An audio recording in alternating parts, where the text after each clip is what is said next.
स्वागत है आपका ओम कक्षा पुंडी के इस YouTube चैनल में। इस वीडियो में हम डिस्कस करेंगे 10वीं कक्षा की जो एक्सरसाइज है 6.2 थेल्स प्रमेय पे आधारित। थेल्स प्रमेय कह लें या आधारभूत आनुपातिकता प्रमेय कह लें। आनुपातिकता प्रमेय ये हमने पिछले वीडियो में की थी। क्या प्रमेय है कि यदि किसी त्रिभुज में त्रिभुज ABC एक भुजा के समांतर एक रेखा खींची जाए DE, तो यह से अन्य भुजाओं को समान अनुपात में बांटती है। यानी क्या कहती है कि AD बटे DB बराबर होगा AE बटे EC।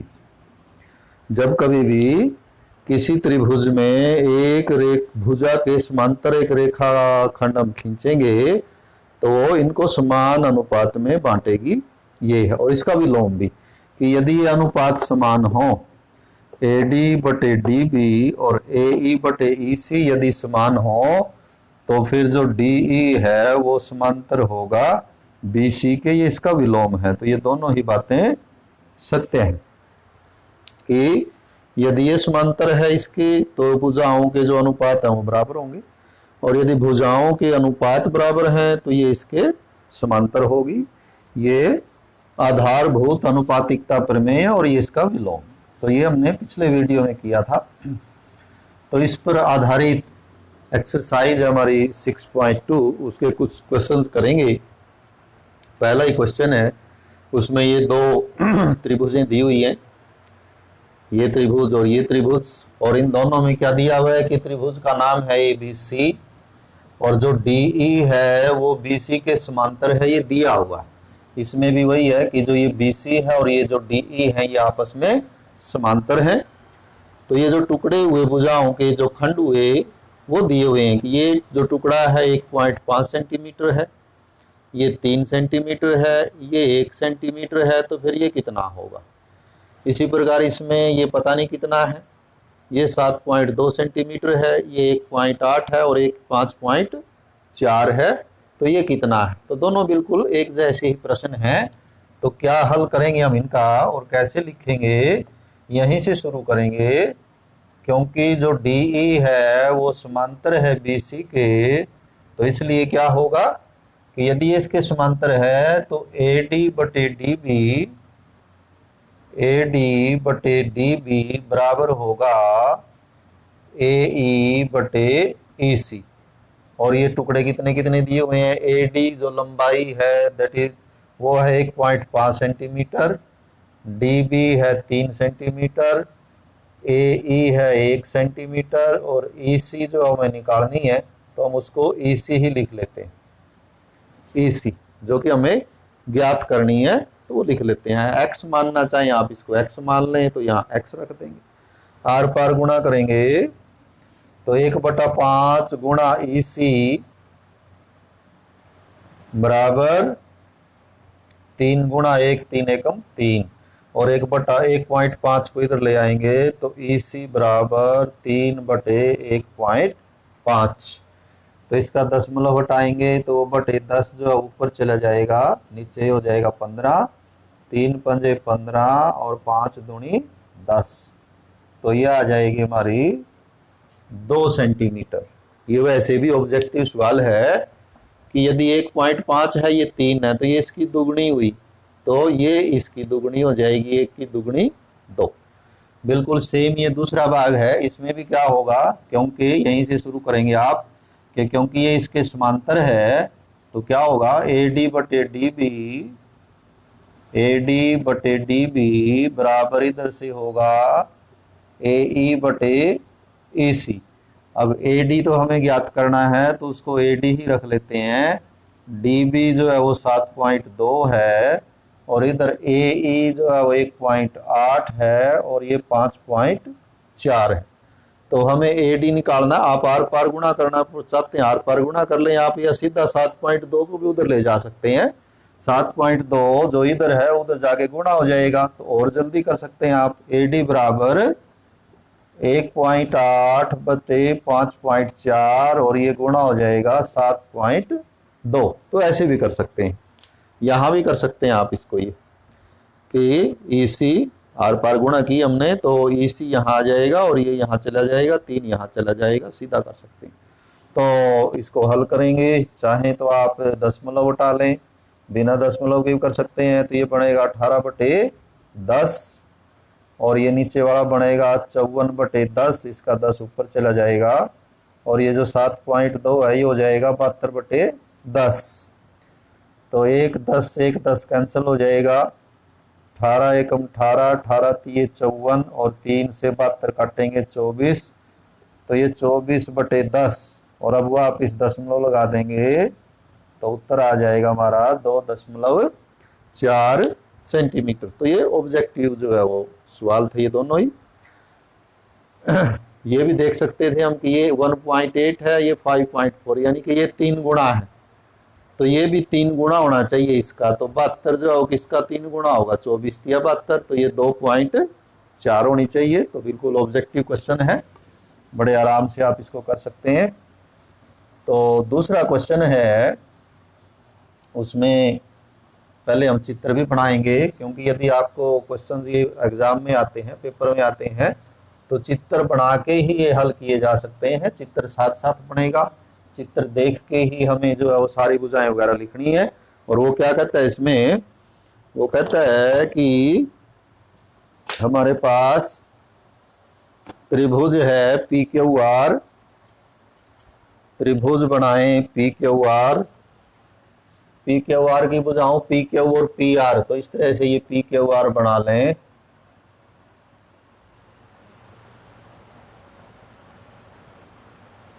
तो ये हमने बना ली PQR,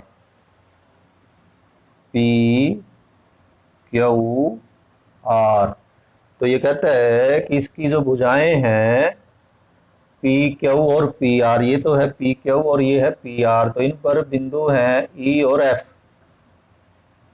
इस पर E है और यहाँ पर बिंदु है F, तो इसको हम मिला लेते हैं EF, ये EF। तो ये लंबाइयां इसने दी हुई हैं, तो हमें यानी कि ये विलोम है, क्या लंबाइयां दी हुई हैं, ये कहता है कि जो PE है वो 3.9 है PE, और EQ ये नीचे वाली है 3 सेंटीमीटर, इधर से जो PF है ये 3.6 सेंटीमीटर और FR जो है वो 2.4 सेंटीमीटर, यानी कि चारों ही जो खंड हैं, टुकड़े हैं, वो दिए हुए हैं। फिर करना क्या है, क्या EF समांतर होगा QR के, क्या EF समांतर होगा QR के, तो ये आधारभूत अनुपातिकता प्रमेय का विलोम है कि यदि ये इनके अनुपात बराबर आए तो ये समांतर होगा। तो आप अनुपात बनाएंगे, ये हमारा दूसरा क्वेश्चन। क्या क्वेश्चन है, अनुपात बनाए, इधर वाले जो है वो PE/EQ क्या होगा, PE/EQ, तो PE है सामने लिखा हुआ है 3.9 और EQ है 3, तो इसका दशमलव उठा लें, 39/10 हो जाएगा ये, और 3 पे काटेंगे तो ये आ जाएगा 13, कुल मिला के अनुपात आ जाएगा 13/10। और इधर से ये बनाएं PF/FR, PF/FR बराबर होगा, PF है 3.6 और FR है 2.4, तो 36/10 और 24/10, 10 से 10 कैंसिल करें, 12 पे काटें, 12 3 36, तो ये जो अनुपात आएगा इनका वो आएगा 3/2। तो क्या ये बराबर है, बराबर नहीं है, तो क्या लिखेंगे हम कि PE/EQ बराबर नहीं है PF/FR के, और इसलिए फिर ये इसके समांतर नहीं हो सकती कि EF समांतर क्रॉस कर देंगे इसको QR, क्रॉस करने का मतलब ये हुआ कि ई एफ क्यू आर के समांतर नहीं है, तो ये समांतर का सिंबल होता है। तो यदि आप यूं लगाएंगे तो इसका मतलब समांतर है, और यदि इसको क्रॉस कर देंगे तो इसका अर्थ हुआ कि समांतर नहीं है। ये इसका पहला भाग है। इसी में इसका दूसरा भाग भी है, उसमें जो लंबाइयां हैं फिर उसने वो अलग दी हैं। बाकी चित्र यही रहेगा, केवल ये जो लंबाइयां हैं वो अलग हैं। कितनी कितनी लंबाइयां हैं दूसरे भाग में?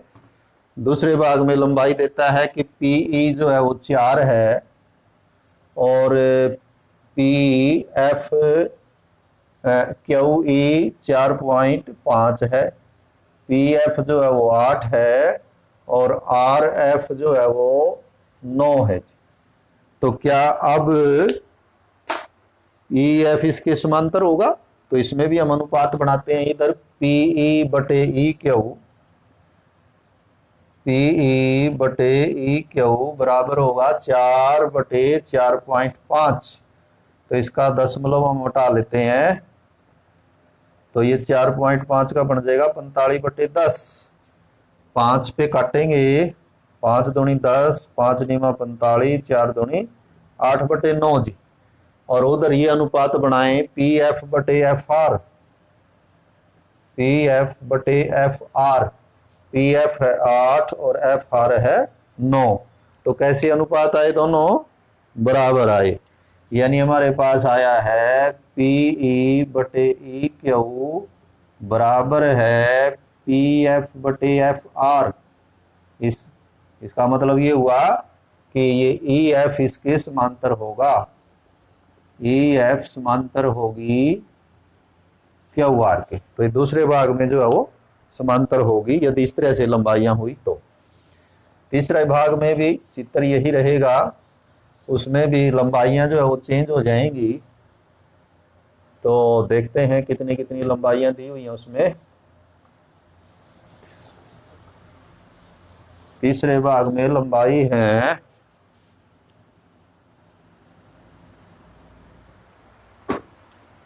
पी क्यू जो है वो पी क्यू, ये पूरी की पूरी यहां से लेके यहां तक ये सारी, ये है पी क्यू, और ये कितनी है? 1.28 पी क्यू। और इधर से पी आर यहां से लेके यहां तक, ये जो पी आर है ये है 2.56। इसके अलावा जो पीई है ये पीई ये है 0.18, और उधर से पी एफ जो है वो 0.36। तो क्या अब ये इसके समांतर होगी? तो ये जो कल हमने पिछले वीडियो में किया था कि हम ये बटे ये बराबर ये बटे ये भी ले सकते हैं, और दूसरा ये बटे में पूरी भुजा, और इधर से भी ये बटे में पूरी भुजा, ये भी वही मूलभूत, यानी कि इनमें से कोई या एक टुकड़ा ले सकते हैं, एक खंड ले सकते हैं, और बटे में पूरी भुजा जो है वो कर सकते हैं।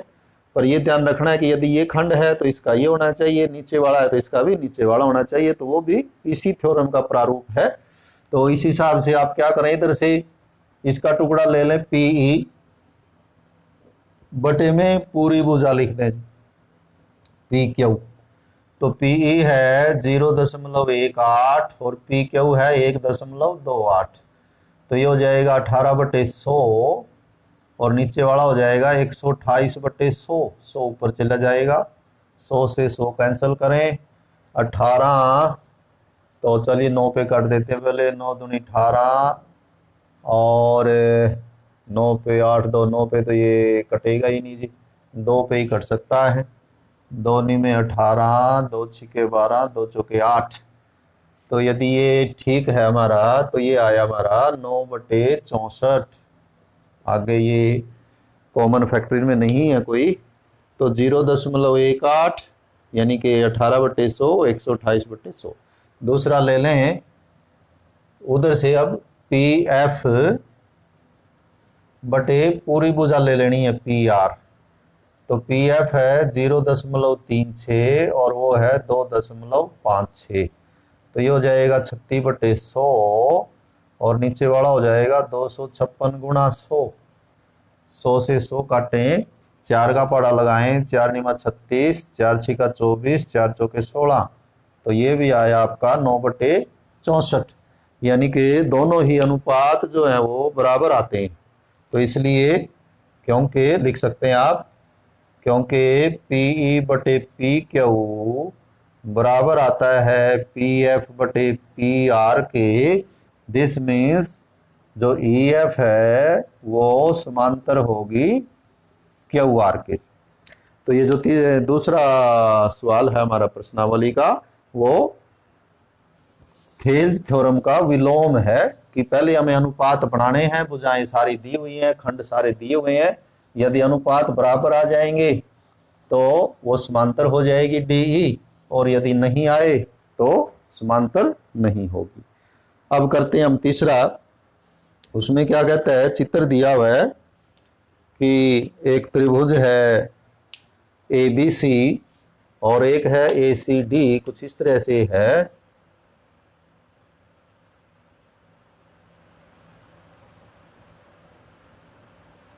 ABC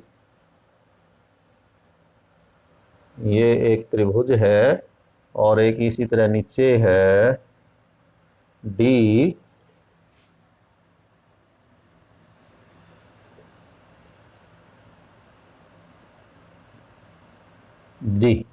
तो ये त्रिभुज एक तो ऊपर वाली है ABC और नीचे वाली है ये ADC। ये जो ऊपर ABC है इसमें ML BC के समांतर है।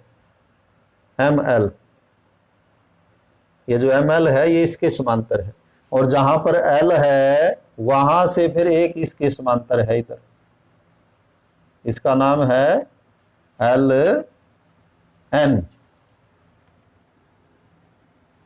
तो ये चित्र है, क्या चित्र क्या कहता है कि ये जो सामने चित्र है कि त्रिभुज ABC में जो ML है वो BC के समांतर है, और जो नीचे त्रिभुज है ACD उसमें जो LN है वो CD के समांतर है। तो ऐसा है तो ये सिद्ध करके दिखाना है। तो इसमें यानी हमें दिया हुआ है, ये है तीसरा सवाल हमारा, कि दिया है त्रिभुज ABC में, सामने लिखा हुआ है ABC में जो ML है वो समांतर है BC के, और जो नीचे त्रिभुज है ACD में जो ये LN है ये समांतर है CD। तो ये दिया हुआ, और क्या सिद्ध करना है, सिद्ध करके दिखाना है AM/AB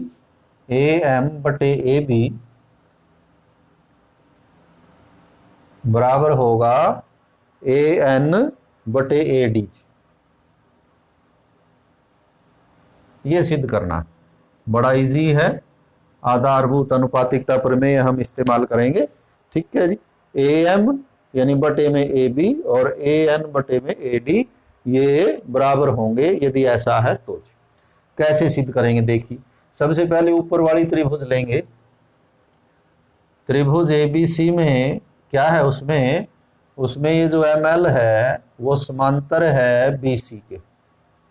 तो इसलिए क्या होगा, आधारभूत अनुपातिकता प्रमेय क्या कहती है, किसी त्रिभुज में यदि एक भुजा के समांतर एक रेखा खींची जाए तो ये जो खंडों का अनुपात है AM/MB बराबर AL/LC होगा, या AM लेके आप पूरी भुजा ले सकते हैं, नीचे AL लेके पूरी ले सकते हैं, इसी तरह MB लेके पूरी भुजा और LC लेके पूरी भुजा भी ले सकते हैं, वो उसी का प्रारूप है, उसी का रूप है।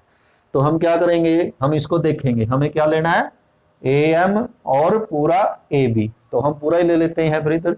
इसलिए AM/में AB किसके बराबर होगा, अब नीचे इस भुजा में आ जाइए, तो इसमें AM के साथ तो क्या आ जाएगी AL/में AB के साथ आ जाएगी पूरी AC। सामने कारण क्या लिखेंगे, थेल्स प्रमेय लिख दें कि हमने ये प्रमाण जो है या रिजल्ट जो है वो थेल्स प्रमेय से लिखा है। आधारभूत अनुपातिकता प्रमेय भी कह सकते हैं, इसको नंबर 1 दे देंगे। अब नीचे वाले त्रिभुज में आ जाइए ACD में, त्रिभुज ACD में भी क्या है, ये जो LN है ये समांतर है CD के। तो इसमें भी आधारभूत अनुपातिकता प्रमेय क्या कहती है कि इसकी एक भुजा यहां काटती है नहीं L, तो AL बटे में, क्योंकि हमने यहाँ पूरी भुजा ली है AC, तो यहाँ भी पूरी लेंगे AL बटे AC, और नीचे फिर AN बटे AD। दोबारा थेल्स प्रमेय लिखने की जरूरत नहीं, हमने ऊपर एक बार लिख दिया कि ये परिणाम कहाँ से आया, कि थेल्स प्रमेय से, तो ये भी सेम है। अब 1 और 2 से क्या परिणाम हमें प्राप्त हुआ, 1 और 2 से देखिए ये अनुपात AL बटे AC के बराबर और AL AC खुद इसके बराबर है, तो इसका मतलब ये दोनों बराबर हुए। AM बटे AB बराबर हुआ AN बटे AD, और यही हमें इसमें सिद्ध करना था। तो बड़ा आसान सवाल है। चौथा है वो भी ऐसा ही है। यदि हम इनको समझ के करेंगे, कोई त्रिभुज देखेंगे उसमें एक भुजा के समांतर कोई ना कोई रेखा या भुजा के रेखाखंड होगा और आधारभूत अनुपातिकता प्रमेय लगाएंगे, तो उसमें भी कहता है ये कि एक त्रिभुज है ABC, जो अगला है हमारा चौथा, उसमें एक त्रिभुज है हमारी इस तरह से ABC,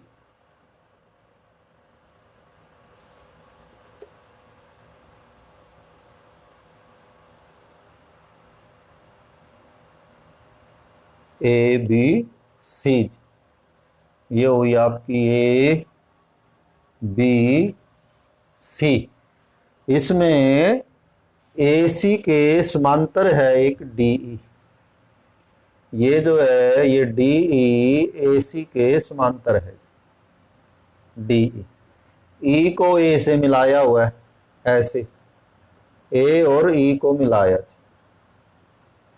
और फिर क्या किया, D से AE के समांतर फिर यहां मिला दिया समांतर, और इसका नाम है F। तो ये चित्र है, एक बार और देख सकते हैं हम चित्र के, त्रिभुज है ABC, उसमें ये जो AC है इसके समांतर है DE, E को A से मिला दिया तो एक नया रेखाखंड आ गया, इसके समांतर फिर D से नीचे वो ये एक रेखाखंड ये नीचे ले आए, DF AE के समांतर। तो ये सारा कुछ जो है वो हमें दिया हुआ है। तो क्या क्या दिया हमें आ जाएगा, ये हमारा चौथा दिया है। सबसे पहले तो त्रिभुज ABC,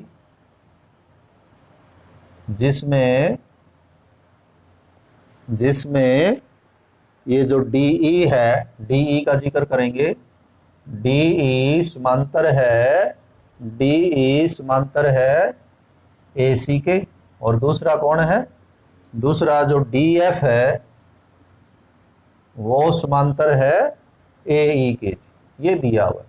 और इससे फिर क्या सिद्ध करना है, यदि ये दिया हुआ है तो हमें सिद्ध करना है कि BF बटे FE बराबर होगा BE बटे EC,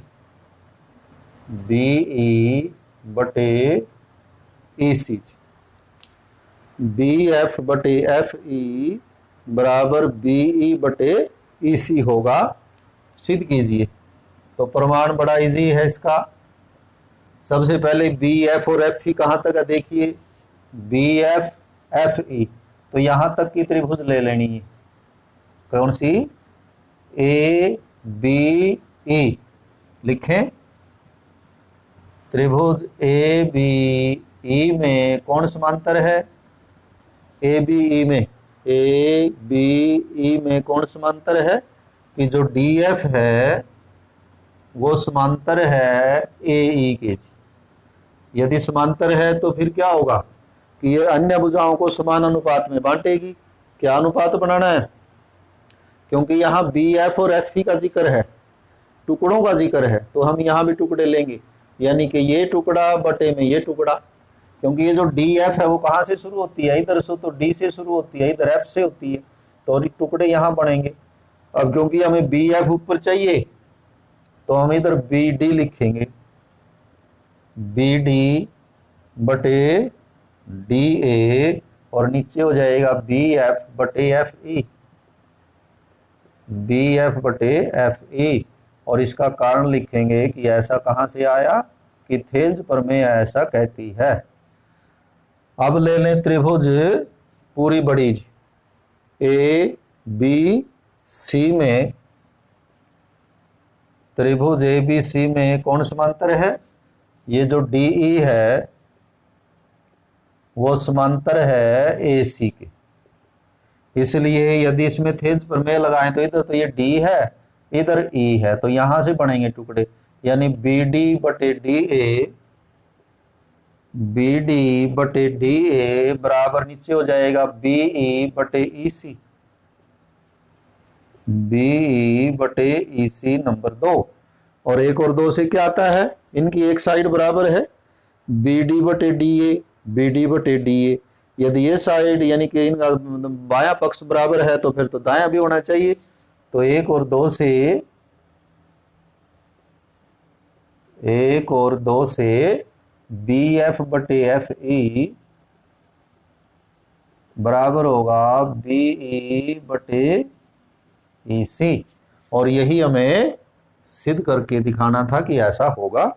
तो ये 4 सवाल हमने इसमें किए आधारभूत अनुपातिकता प्रमेय पे। तो जब भी आपको एग्जाम में आए कि ये त्रिभुज है, इसमें ये इसके समांतर है, तो जैसे त्रिभुज के अंदर एक रेखा एक भुजा के समांतर रेखाखंड का जिक्र आएगा तो सीधा सा अर्थ है कि वो कहीं ना कहीं आधारभूत अनुपातिकता प्रमेय या थेल्स प्रमेय के आधारित जो है वो सवाल है, तो उसी हिसाब से आप उसको करेंगे।